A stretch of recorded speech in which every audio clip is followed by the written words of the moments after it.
उसने शादी के लिए झूठ बोला था और फर्जी सर्टिफिकेट बनवाए थे। वह डिसाइड करती है कि उसे अपने सास को रास्ते से हटाना होगा।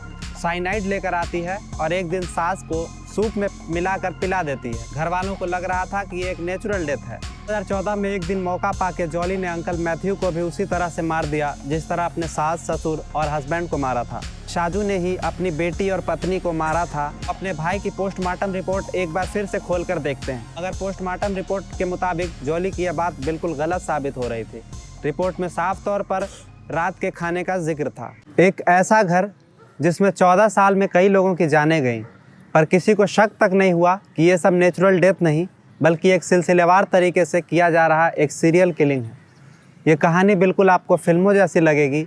आपको लगेगा कि ये सब फिक्शनल है, मनगढ़ंत है, लेकिन ये कहानी किसी फिल्मी स्क्रिप्ट राइटर द्वारा लिखी गई नहीं है बल्कि एक रियल घटना पर आधारित है। आज की कहानी केरल की एक ऐसी औरत की है जिसने अपने ही परिवार के 4 लोगों को मौत के घाट उतार दिया। उसके रास्ते में आने वाले 2 और लोग भी उसका शिकार हुए। इस पूरी घटना को कवर करते हुए 1.5 घंटे की एक डॉक्यूमेंट्री करी एंड साइनाइड नाम से नेटफ्लिक्स पर अवेलेबल है।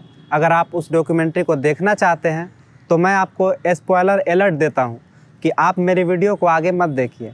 ये कहानी शुरू होती है एक शादी से, बल्कि यूँ कहें कि एक झूठ की बुनियाद पर होने वाली शादी से। जॉली जोसेफ नाम की एक लड़की जो कि एक गरीब फैमिली से बिलोंग करती है, बचपन से लेकर जवानी तक घर की स्थिति को देखते हुए उसने अपनी लाइफस्टाइल बेहद साधारण ढंग से गुजारी थी। लेकिन उसकी हमेशा से ही ये ख्वाहिश थी कि वो एक ऐसे लड़के से शादी करे जो दुनिया के तमाम ऐशो आराम उसे ला कर दे। कुल मिलाकर वो एक गोल्ड डिगर लड़की थी।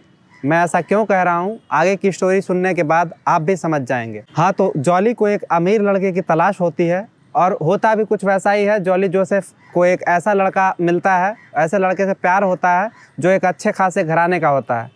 प्यार 2 तरफा होने के कारण दोनों की शादी भी हो जाती है। जॉली के ससुराल में उसे खूब प्यार मिलता है। कुछ साल बाद जॉली जोसेफ का एक बेटा भी पैदा होता है। उस वक्त तक घर की स्थिति काफ़ी बदल चुकी थी। उस वक्त तक जॉली के सास ससुर रिटायर हो चुके थे। घर में काम करने वाला जॉली का इकलौता हस्बैंड ही था जो कि काम कर रहा था, पर वो भी उन दिनों घर पर ही बैठा रहता था। इसी कारण जॉली की सास एक दिन जॉली से जॉब करने के लिए कहती है, क्योंकि जॉली ने शादी से पहले बताया था कि उसने पोस्ट ग्रेजुएट तक की पढ़ाई कर रखी है। जॉली सास के जॉब करने वाली बात से पीछा छुड़ाना चाहती थी, क्योंकि असल में जॉली ने कोई पढ़ाई नहीं कर रखी थी। उसने शादी के लिए झूठ बोला था और फर्जी सर्टिफिकेट बनवाए थे। 57 साल की सास एक रिटायर्ड स्कूल टीचर थी। इस वजह से जॉली को डर था कि कहीं उसकी डिग्री वाली बात सामने ना आ जाए, इसलिए वह डिसाइड करती है कि उसे अपने सास को रास्ते से हटाना होगा। ये बात है साल 2002 की। जॉली अपने एक सुनार दोस्त से साइनाइड लेकर आती है और एक दिन सास को सूप में मिलाकर पिला देती है। साइनाइड एक ऐसा जहर होता है जो तुरंत अपना असर दिखाता है। जॉली ने अपनी सास की सांसें साइनाइड खिलाकर रोक दी थी। घर वालों को लग रहा था कि ये एक नेचुरल डेथ है। जॉली के सास के जाने के बाद जॉली ने पूरे घर पे अपना राज कर लिया था। ससुर को जॉली पर शक होने लगा था कि इसके किसी दूसरे आदमी के साथ भी गलत संबंध है।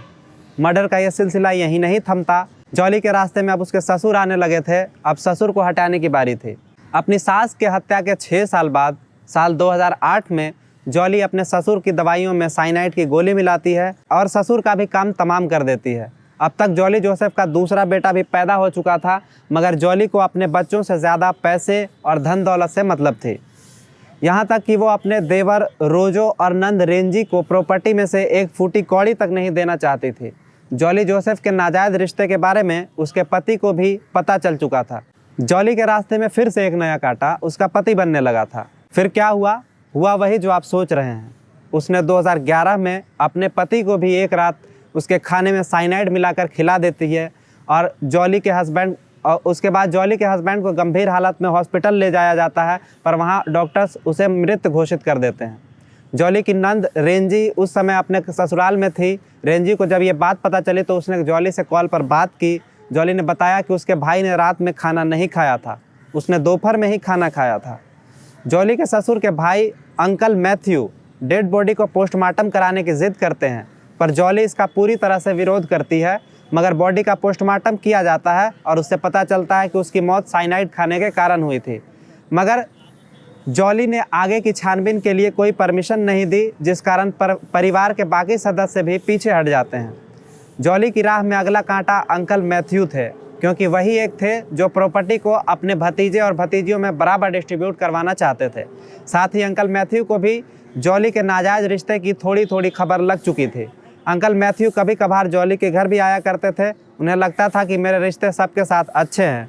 साल 2014 में एक दिन मौका पाके जॉली ने अंकल मैथ्यू को भी उसी तरह मार दिया जिस तरह अपने सास ससुर और हस्बैंड को मारा था। अब जॉली की राह में कोई भी नहीं था, पर अभी भी वो एक ऐसे आदमी की तलाश में थी जो अमीर हो। वो दोबारा शादी करना चाहती थी। उसकी नज़र में शाजू नाम का एक दूसरा आदमी था जो खुद एक फैमिली वाला था। एक फंक्शन में जॉली शाजू के घर जाती है और उसके 2 साल की बच्ची के खाने में भी साइनाइड मिलाकर खिला देती है, जिससे उसकी मौत हो जाती है। जॉली खुद भी एक माँ थी, फिर भी उसने 2 साल की मासूम बच्ची की जान ले ली। इससे आप उसकी बेरहमी का अंदाज़ा लगा सकते हैं। बच्ची को मारने के पीछे का रीज़न ये था कि वो शाजू की पत्नी को मानसिक रूप से कमज़ोर करना चाहती थी। हुआ भी वैसा ही। बच्ची की मौत के गम में वो टूट चुकी थी और साल 2016 में जॉली ने एक दिन मौका पाकर शाजू की पत्नी को भी मार दिया। कई लोगों का ये भी मानना था कि शाजू ने ही अपनी बेटी और पत्नी को मारा था ताकि वो जॉली से शादी कर सके। शाजू की पत्नी का फ्यूनरल होता है और वहाँ जॉली भी आती है।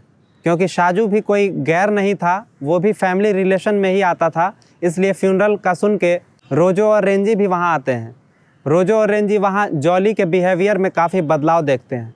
जॉली को देखकर उन्हें ऐसा लगता है जैसे वो अंदर ही अंदर बहुत खुश थी। उसी वक्त से दोनों को जॉली पर शक होने लगता है कि कहीं ऐसा तो नहीं कि जॉली ने ही शाजू से शादी करने के लिए उसकी पत्नी को रास्ते से हटा दिया हो। इसके बाद रोजो और रंजी का शक अपने भाई की मौत पर भी जाना लाजमी था। वो अपने भाई की पोस्टमार्टम रिपोर्ट एक बार फिर से खोल कर देखते हैं। वहाँ लिखे मौत का कारण देखने के बाद रंजी को जॉली की कॉल पर हुई बात याद आने लगती है।